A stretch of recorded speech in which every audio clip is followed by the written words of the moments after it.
Good evening, I'm Ian Hannamansing. The Duke and Duchess of Sussex tell their side of the story in a long-awaited interview. I don't know how they could expect we would still just be silent. What they had to say about the royal rift that has rattled the foundations of Buckingham Palace. More questions raised about WE charities. It appears that they're selling the same promise, the same project again and again and again. What a CBC News investigation revealed about the charity's fundraising practices. A closer look at hidden fees charged by an international courier. It's feeling like my items are being held ransom. So how much of that bill is actually duty? Knew I was the greatest all along. Yeah, I feel like Shah Rukh Khan. Yeah, I feel like Shah Rukh Khan. Plus, from Regina to Mumbai, how this music producer's Bollywood remixes are capturing global attention. This is The National. Tonight, two very different generations of royals share two very different messages with the world. Just hours after the Queen's Commonwealth Address on duty, unity, and family, Prince Harry and Meghan Markle shared why they chose to distance themselves from the royal family. Briar Stewart is tracking their hotly anticipated interview with Oprah Winfrey tonight. And Briar, you've watched the first hour of this two-hour conversation. What are you seeing so far? Well, Ian, Oprah, who was a guest at the couple's wedding and is one of their neighbors in California, got exclusive intimate access. And she started the interview by clarifying that no subject was off limits and that the couple was not paid for the sit-down interview.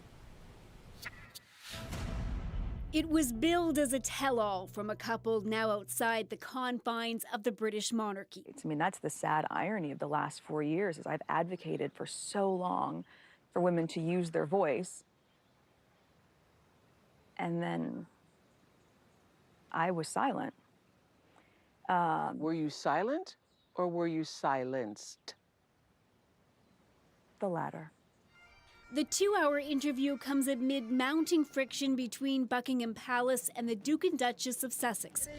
The couple made the decision to leave the UK and their official royal roles nearly 2 years ago, but haven't stepped away from the spotlight. Because it has been unbelievably tough for the two of us, but at least we had each other. The couple doesn't only have harsh words for the tabloids, but also the royal family. Meghan has accused the palace of orchestrating a smear campaign.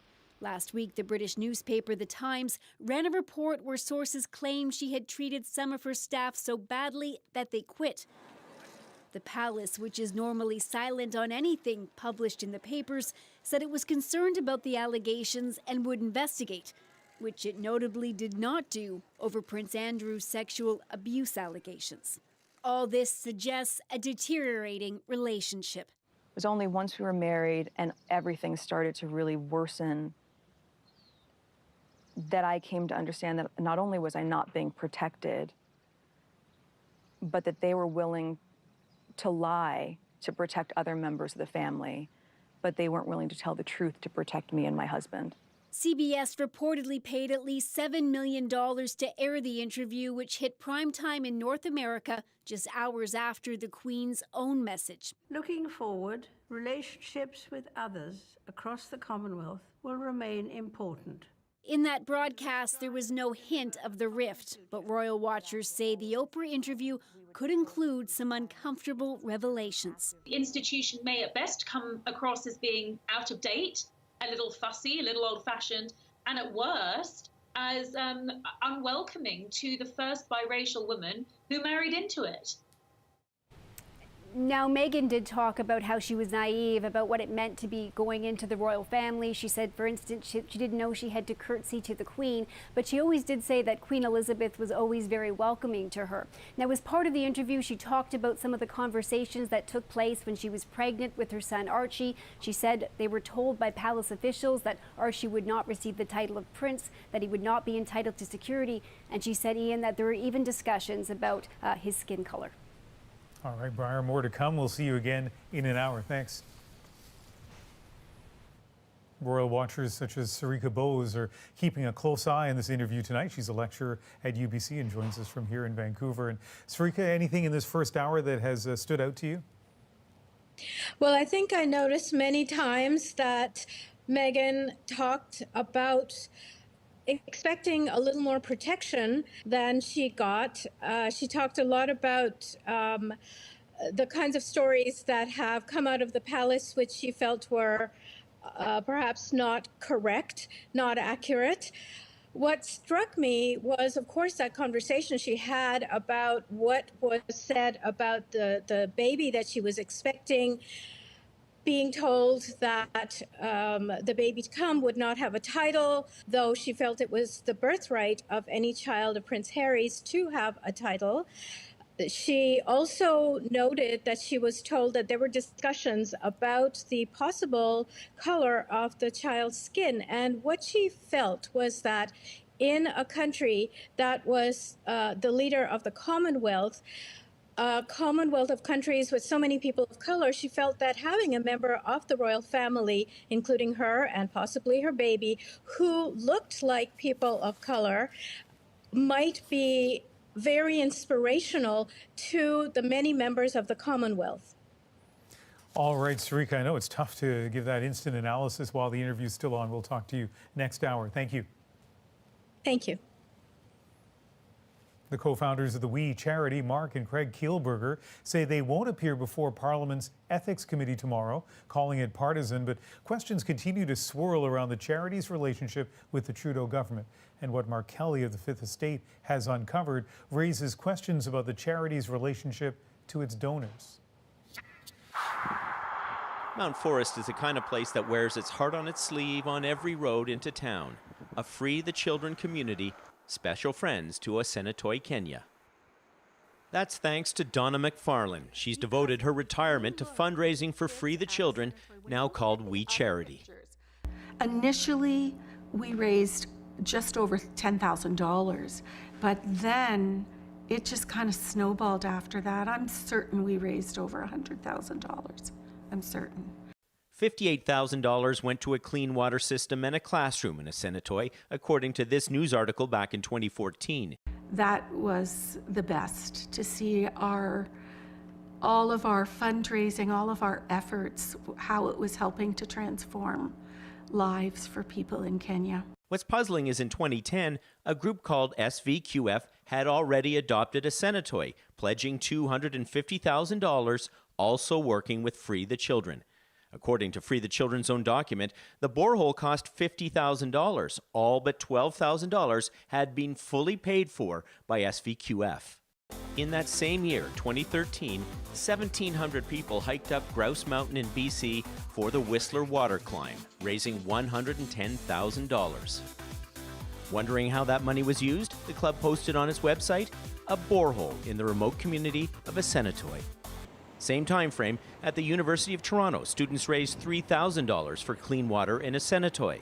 Then we found this on the Governor General of Canada's website in 2015, a volunteer award for an Ontario woman who helped raise enough funds to provide the community of Asenatoi, Kenya, with clean water.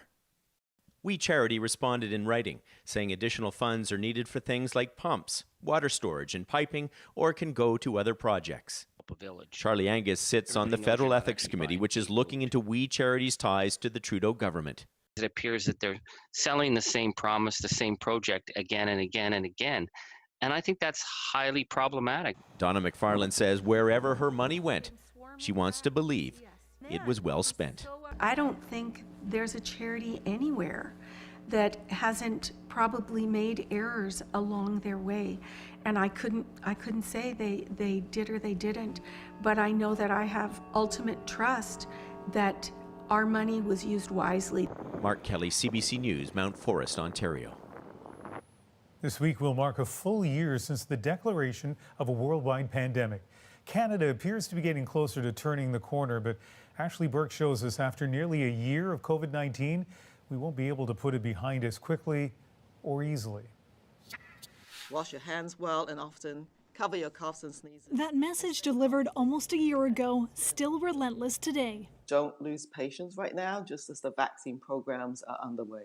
That vaccine program Dr. Tam hopes will break this crisis phase in Canada, ending lockdowns and harsh restrictions possibly by the summer. But here's the difficult news. Masks, physical distancing, all those personal measures Canadians have been following Tam says are here to stay for many months to come, even after the bulk of the population is vaccinated. For many reasons, because some of the uncertainties that we said about the variants, but other countries also don't have the vaccine as fast as we do. So these viruses, can come in invisible ways.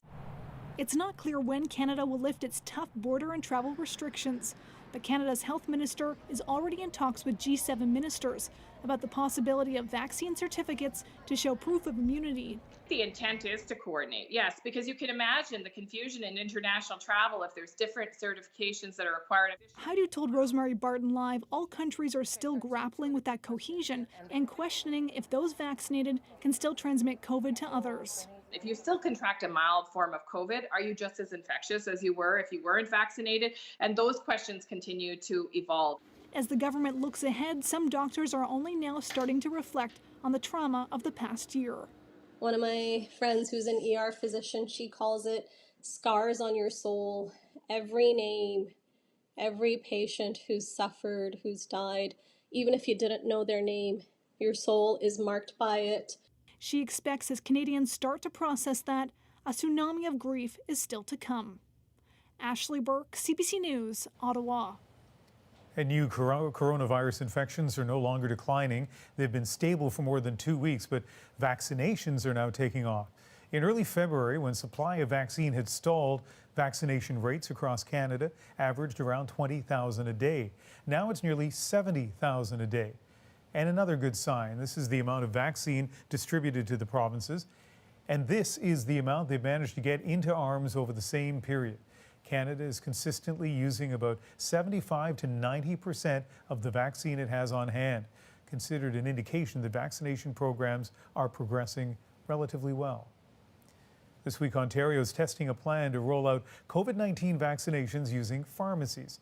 It's starting in 3 cities, and the first shots should be given on Friday. Talia Ricci shows us how it will work.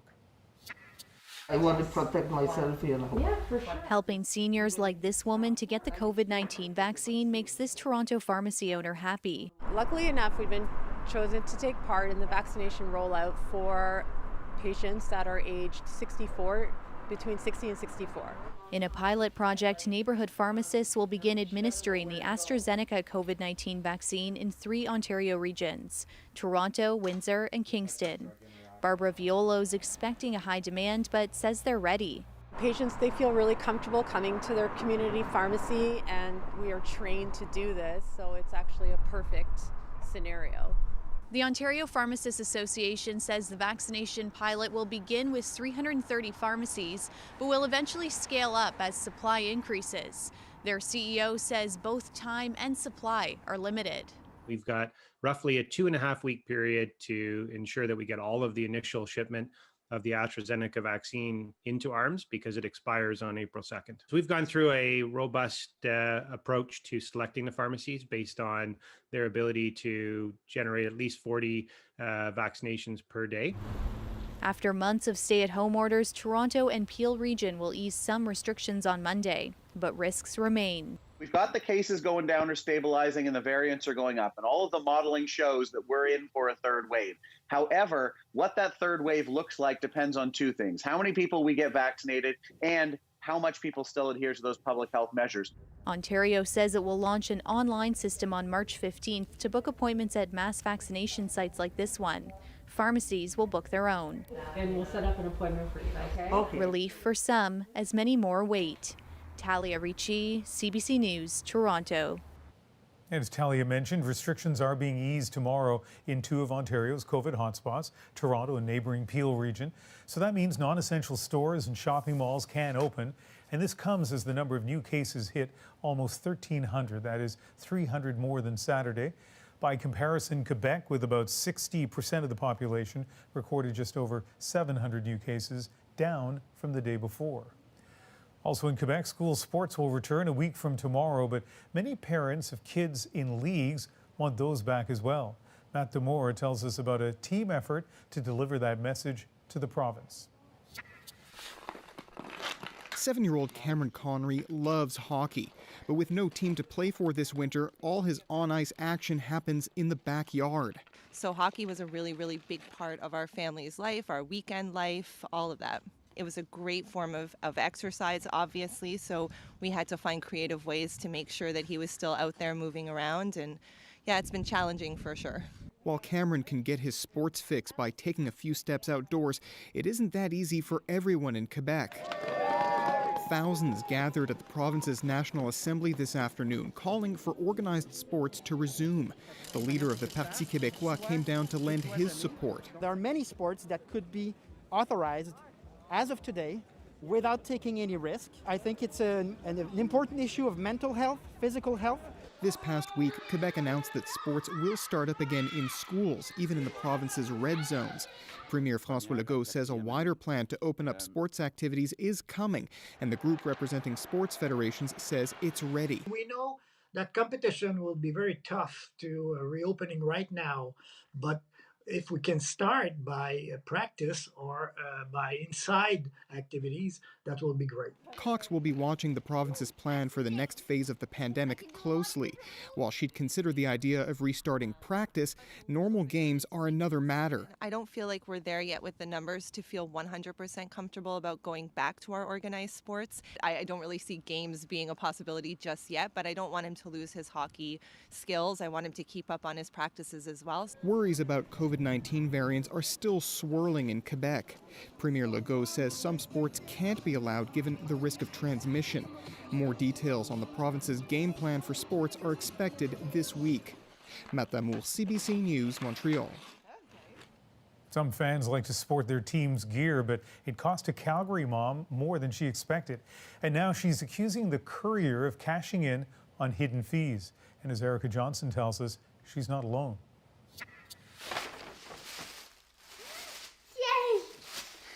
It's the birthday present Adon Sinclair really wanted, a jersey of his favorite football team, all the way from Ireland. His mom wanted to make sure the gift made it to Calgary on time. Delivery from to Canada is $25. So she paid extra to ship with DHL, the largest courier company in the world, then waited for delivery. But got an email from the company instead, saying she had to pay another $23 first. It's feeling like I'm being held, my items are being held ransom. Sinclair asks why the fees are so high on a $68 jersey. The company says there's a mandatory import duty and steers her to a government website. But when Sinclair presses, she learns of that $23, only about $5 went to the government. The rest, $17 plus tax, was a processing fee going entirely to DHL. If this is a standard fee, why am I just finding out about this now? It seems a little dirty of a company to not tell you until you have my package, and then you're going to tell me about all these fees. Sinclair's got company online, others unhappy about DHL's unexpected fees on top of its shipping charges. Those fees are highway robbery. This corporate ethics lawyer says DHL needs to be more transparent. This matters to people. And if it matters to your customers, it should matter to you as the company, and you should prioritize fixing this. DHL says it charges a nominal fee for processing government paperwork and that information about the fee is available on its website. Michelle Sinclair says she won't use DHL again, but says it was worth the hit to her pocketbook to see the smile on her kid's face. Erica Johnson, CBC News, Vancouver. And remember, our Go Public stories come from you, so if you have a tip for Erica and the team to investigate, send an email to gopublic@cbc.ca. Violence continues to escalate in Myanmar. The South Asian country has been in turmoil since last month when the military overthrew and detained the leader Aung San Suu Kyi. Daily protests and strikes have paralyzed the country. Today, in some cities, security forces used tear gas, rubber bullets, and live rounds to disperse the crowds. According to the UN, more than 50 people have died and at least 1,000 have been detained since the military takeover. Pope Francis spent the third day of his historic visit to Iraq in a whirlwind. There were several stops, all aimed at boosting the morale of the country's small Christian community and promoting the peaceful coexistence of religions. Marina von Stackelberg is following that story. In the Iraqi city of Mosul, Pope Francis prays in silence in what is left of a bombed-out church. Just a few years ago, Mosul was the site of brutal violence under ISIS rule. The Sunni militant group used these churches for everything from a courthouse to a jail. Today, the Pope's message: it is wrong to hate, kill, or wage war in the name of God. Diciamo no al terrorismo. ISIS dominated and devastated northern Iraq starting in 2014. They killed Christians, Yazidis, and Muslims who opposed them. Others fled. Here in Mosul, the Christian population has shrunk from 50,000 people to just a few dozen families. It's going to the heart of the woundedness of Iraq. The Archbishop of Winnipeg says there's no better place for the Pope to bring his message. He offered prayers for the victims, for the families, and also for the perpetrators too. Don't forget that. He offered prayers for them to have a change of heart, and also a sign of hope that Christians remain there in spite of what has happened. In Erbil, the Pope met the father of 3-year-old Alan Kurdi. The little boy's body was photographed 6 years ago, washed up on a Turkish beach. The shocking image became a symbol of millions of Syrian refugees as they desperately fled civil war. In the Christian enclave of Kirikosh, thousands lined the street to catch a glimpse of Francis. Most did not wear masks. There are concerns the Pope's visit could lead to a COVID-19 outbreak. Iraq only received its first shipment of vaccines last week. Inside a church, others shook and kissed the hands of the Pope, who has been vaccinated. His last big event in Iraq was a mass in Erbil. At a third of its capacity, 10,000 people filled a stadium, the Pope closing with the word in Arabic for peace. Salam, salam, salam. Marina von Stackelberg, CBC News, Winnipeg. The death of George Floyd sparked another reckoning on race and policing. Now the first trial is set to begin. My brother said, "I can't breathe," multiple times. Coming up, we examine what's changed since Floyd's death and the mass protests calling for police reform ahead of Derek Chauvin's murder trial. And marking a difficult year. COVID-19 can be characterized as a pandemic. 1 year on, our doctor reflects on the fight behind us and the one still ahead. Plus, I was the greatest all along. Yeah, I feel like Shah Rukh Khan. Yeah, I feel like Shah Rukh Khan. A bit of Bollywood mixed with hip-hop.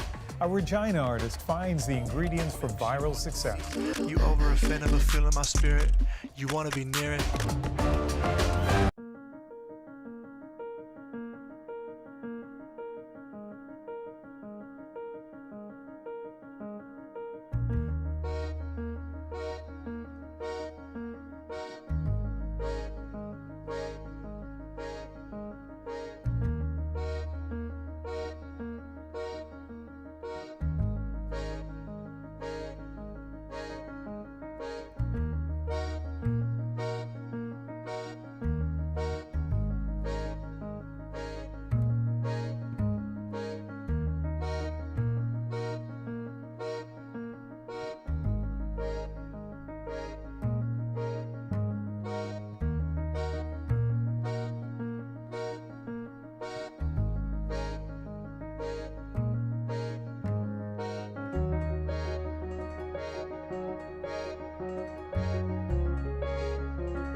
In just a few hours, world attention will focus once again on Minneapolis, where the murder trial of a former police officer is expected to begin.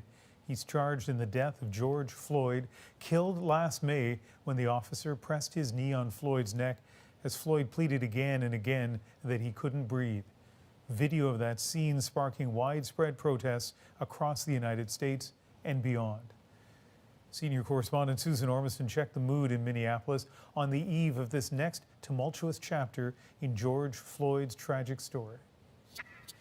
Power to the people, baby, power to the people.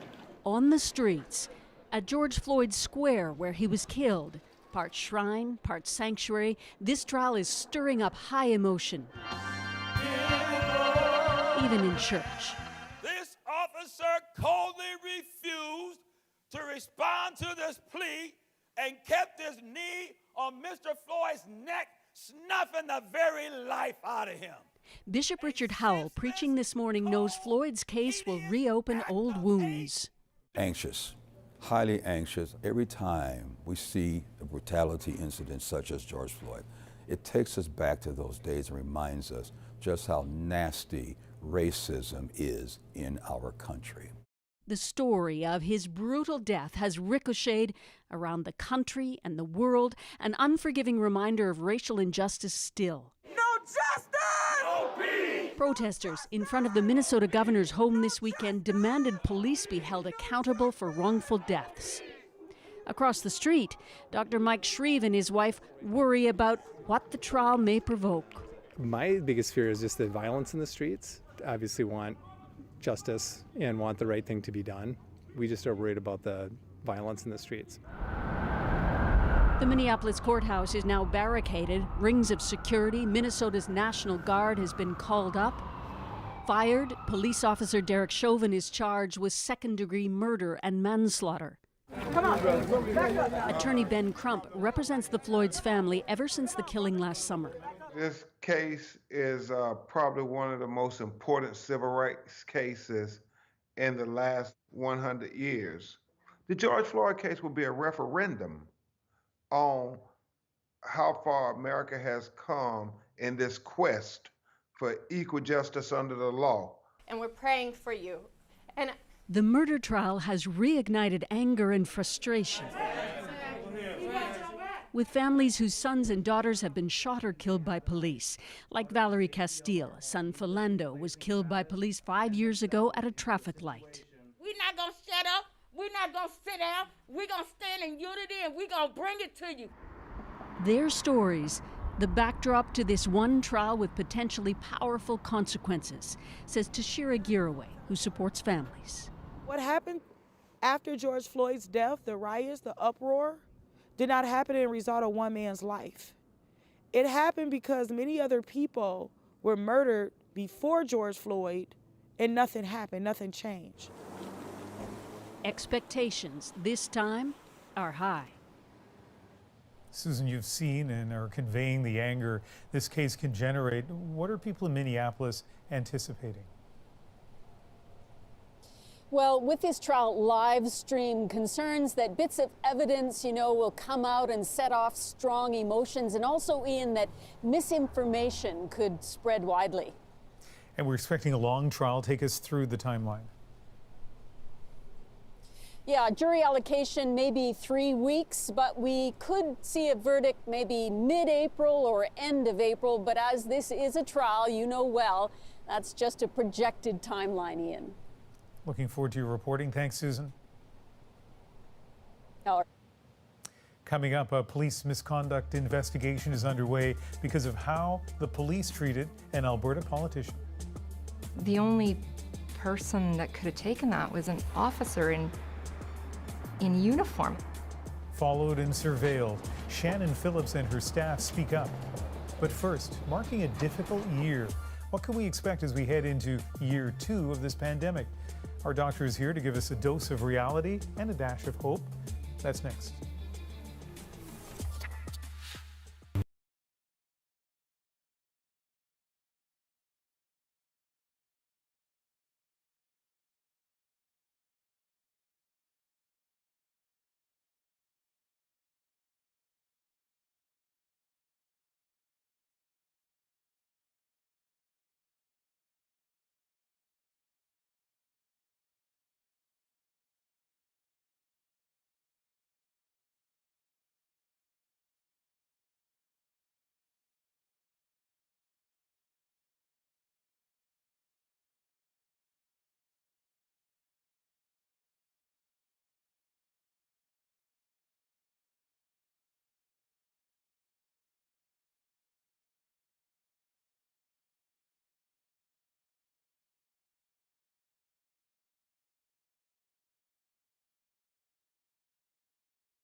We have therefore made the assessment that COVID-19 can be characterized as a pandemic. That was almost a year ago when all our lives were suddenly turned upside down. Fears of infection, closures, stay-at-home orders. We become used to staying at least 2 meters apart and wearing masks in certain settings. Now there's optimism fueled by 4 vaccines now approved for use in Canada, but also concern about how the virus is mutating. As the second year of the pandemic begins, what can we expect? Well, we've been checking in with infectious disease specialist Dr. Lenora Saxinger throughout the past year, and she joins us again tonight from Edmonton. And Dr. Saxinger, let's start with the science, because I think sometimes people forget how much our knowledge of COVID has changed. What stands out to you about what we've learned? Well, I actually have 2 things that cross my mind when you ask. One of them is how much this is not influenza. In the early days, there was a real tendency for us to compare it to influenza because that was our pandemic experience. But clinically, and the way this spreads and the way the vaccines have been developed, it's all very different. And then the second thing is that I've never could have imagined we'd have so many good vaccines already tested and already, being in use and more in the pipeline for a novel pathogen, a new virus, within a year of it starting to travel the globe. And I think that's just fantastic, honestly. You've seen the graph of case numbers up and down, up again, the 4 vaccines approved now. What are you expecting as we begin year 2 of this pandemic? Well, I think this next phase is going to be a little bit of a nail biter because it's going to be vaccines versus variants. And can we contain transmission while we're rolling out vaccines so that we can actually basically try to contain damage across the whole of society, essentially. And I mean that globally. So the story that we're going to see here is a race to get vaccine out and track the variants very closely. And now we're in the midst of this huge logistical rollout, the provinces and territories getting vaccines to people as quickly as possible. From your perspective, what are you watching for? Well, this is an immensely complex task for public health, and I think it's going to be done differently in different places, and that's fine. I'll be looking for, ways that we can learn from each other. How can we bring information? How can we bring vaccines to people where they are? How we can communicate about changes in the rollout as we adapt to evolving information. Because I think people want more certainty than can be given. But, if we get that process right and learn from each other, I think it'll really improve things. I keep thinking about the moment the pandemic ends and all the things that I want to do that I haven't been able to do for months and months and months. Do you think there's some things that will never be the same again as a result of this pandemic? Yeah, I wonder if there will be a moment or if it'll be a gradient. And at the end of the gradient, I think we will have actually learned a lot about our assumptions around health and our assumptions around risk. And that this has proven that actually the things we do immensely impact our risk of infections in general. And so some of those protective behaviors likely will stay as second nature things to do. And that's actually possibly a good thing. And, it's going to let us know a lot more as we start to emerge from our current practices, what's okay and what's not okay. And so it's going to be a very interesting time. Dr. Saxinger, always great having you on the program. Thank you. My pleasure. BC is moving to phase 2 of its vaccination plan. Starting tomorrow, seniors 90 and older can register for their shots. But navigating the process either online or by phone can be confusing for some elderly people. Susanna De Silva looks at how community groups are helping make things easier. Using a computer isn't the easiest thing to do for 74-year-old Linda Darby. I can do it here under instructions. I can manage, but it's not my best form of communication. She uses it at her volunteer job at this senior center, and she wonders if her skills will be good enough for another task, getting herself an appointment online for a COVID-19 vaccination. Actually, I'm quite worried about it. If there's any glitch or roadblock or whatever, then it's very frustrating. Whether online or by phone, many seniors here are going to need help to book a shot. That's why a team is being put together. A lot of our members have memory loss and dementia issues, so of course they might require some assistance as well. Hi, this is Rabbi Tendler from Beth Tikva. How are you today? Faith groups are also gearing up to lend a hand. The rabbi at this synagogue says many of its members already have questions. What does it really look like and how does it happen? And so if we can help guide people who need that guiding and be there and stand 2 meters apart but by their side in order to get them through that line and out the other side. For Monday morning, our volunteer will be here at 7 o'clock. Since the pandemic started, this Sikh temple has run a food bank and given out hundreds of boxed meals every day. Now that distribution system is being used to tell people about the way the temple can help them get a vaccine. They can call us, or if they want to be here, we can book for them, and we can give also a ride. The temple president says he knows all too well the importance of protecting elders as quickly as possible. I want actually everybody protected, but our elders, they need first. Actually, I lost my mother in December, same with coronavirus. All these groups hoping the work they're doing now will help prevent COVID-19 from taking any more valued members of their communities. Susanna De Silva, CBC News, Vancouver. And this Tuesday, we open the floor to your vaccine questions with Our Shot, a CBC News national town hall. Health experts help us examine the science and logistics of Canada's vaccine rollout as we try to put COVID-19 behind us. That's at 8 p.m. on CBC News Network and CBC Gem, and a special edition of The National, 10 o'clock, 10:30 Newfoundland on CBC Television. Coming up, new details of the length some police officers took to monitor an Alberta MLA for a personal grievance. There is no reason associated with the search. Shannon Phillips speaks up about being targeted and the abuse of power. Stay with us.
Political life often comes with a personal cost, but the one paid by Alberta MLA Shannon Phillips is unusual and perhaps even criminal. In 2017, as the province's environment minister, she wanted to protect a swath of nature trails. And as Carolyn Dunn tells us, she says she was targeted and followed by her local police force. I deserve to feel safe in my community. For nearly 4 years, Shannon Phillips has been wondering who is watching her. It was scary. It's scary to have yourself surreptitiously photographed.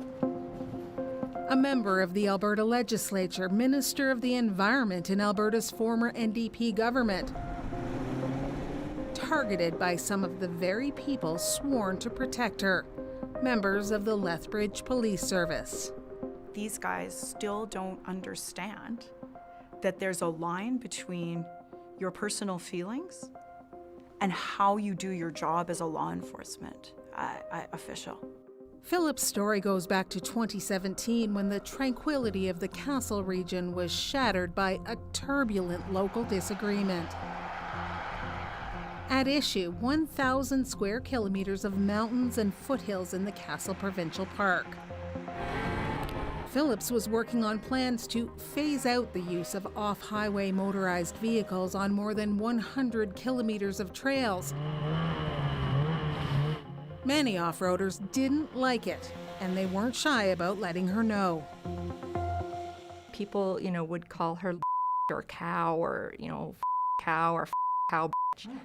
Lisa Lambert, Phillips' constituency assistant, was on the front lines of the insults aimed at her boss. A daily email, phone call, visitors, social media, just a pretty daily dose of name calling and just kind of generalized yelly hate. The vile, often misogynistic rhetoric turned threatening enough. Phillips needed close protection services from the province at one point, but there were even more unsettling incidents to come. Stella's Diner is known for its home-cooked breakfast, a perfect place for Shannon Phillips to meet with friends, including environmentalists Harvey Locke and his wife, Marie-Ève Marchand. I sit down, and right behind me was a booth. And at the time, I believe there were 2 uniformed officers, and I smile at them, I sit down, I acknowledge their presence, they acknowledge mine. Little did Phillips know a Lethbridge police sergeant was snapping photos of the group.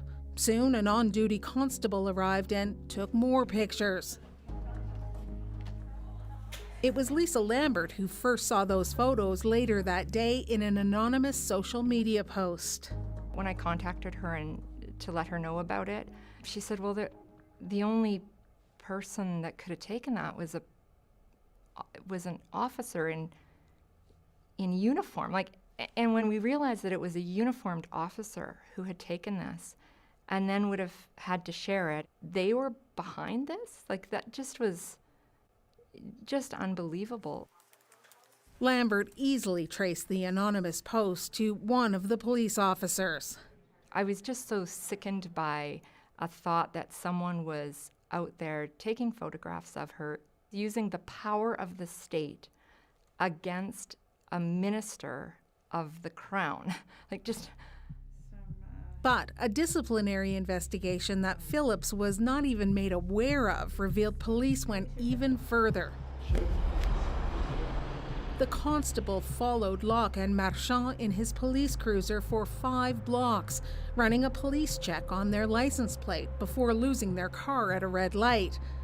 Both officers were demoted, their misconduct found to be rooted in personal and political feelings against Phillips. Having been cut out of that investigation left Phillips wondering if there could be more. Then she started hearing the whispers. So in August, Phillips filed a Freedom of Information request on herself and the Lethbridge Police Service. The answer would come back in 9,308 pages. Curiously, almost all of them were redacted, most completely blank, even though they pertain to Phillips' own files. But there are startling new revelations in what little was released. In 2018, months after the photo incident in the diner, Shannon Phillips was still very much on the mind of some people in the Lethbridge Police Service. Phillips' name was often searched on the police database. Some of the searches were legitimate, and they said so, like that time her car was stolen. But over the course of 2018, Phillips' name was searched 8 times by 5 police officers, one now retired, as well as one civilian employee. And though files with highly personal information were accessed, there was no investigative purpose recorded for any of the searches. All of that is there. But if it was a fishing expedition for reasons of snooping or wanting to engage in gossip, there is no reason associated with the search in those records. Emily Laidlaw is a cybersecurity legal expert and associate professor at the University of Calgary. She says if the searches are unauthorized, that could violate both privacy legislation and possibly the criminal code. So this is no different really than hacking. It's just that they don't need to break into a system to gain access to the data. They actually have it available to them, and they're supposed to exercise, self-restraint. Had Phillips not requested her own records, the matter may well have stayed hidden forever. But now Alberta's Serious Incident Response Team is investigating all the searches. Part of it, I think, is... Phillips' lawyer, Michael Bates, is counting on ACER to dig deep. If they were for a personal reason, a non-law enforcement reason, what happened with the information? Where was it spread? How did it get used? Those are really key important pieces to try and get to the bottom of. The documents reveal yet another mystery. This one happened before Phillips was photographed or her name searched. In 2016, an unknown person went to the Lethbridge police complaining they'd been drugged at a local bar 6 days prior. The complaint alleges the intended victim was none other than Shannon Phillips. That came as a shock to Phillips. So this was March of 2016 that this evidently happened. I'm listed as a witness in the police report, and I find out about it on December 8th, 2020. The question that comes up in my mind is, what decisions were made as to why that would not be information that would be shared with a person who is named as an intended target? The documents suggest the incident was never investigated. The Lethbridge Police Service declined an interview and refused to answer any questions or provide any information. Only after Alberta's Serious Incident Response Team announced its investigation into the database searches did the police service respond to say it would be inappropriate to comment on that before the investigation was complete. Shannon Phillips knows there could be more unsettling news to come from investigations and in hearings, but she says it's necessary for her hometown police force to regain its position of trust. If you cannot find it in you to prosecute those duties in a way that leaves aside your feelings and your little political tantrums, if you cannot do that, you do not deserve the gun and the badge and the uniform. Carolyn Dunn, CBC News, Lethbridge, Alberta. Coming up next, finding international fame through TikTok. I got $500 in cash in case they don't take Amex. A Canadian musician fuses genres and catches Sony's ear. Our moment is next. But first.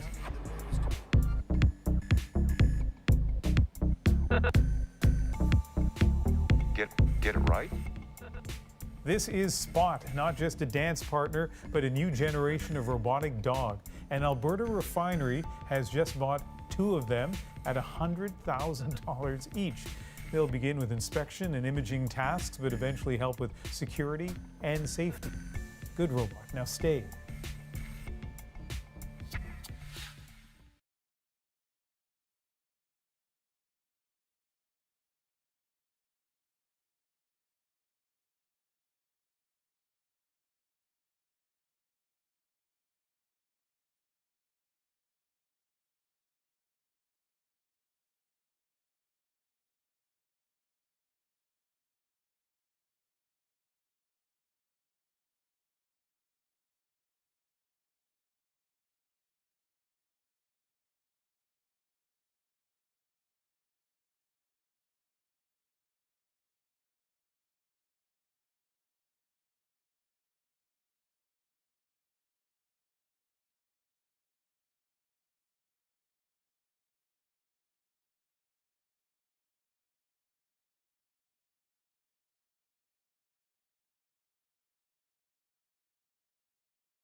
The only acting I do is acting on impulse. No stress pimples. This track is Young Sharut, viewed more than 20 million times on YouTube, and the artist is Canadian rapper Tesher. That's the stage name for Hitesh Sharma, originally from Regina. He was still trying to break out when a year ago a remix of his exploded on TikTok. And what happened next is tonight's moment. The remix combines a single from Lil Nas X and a song from a hit Punjabi romance.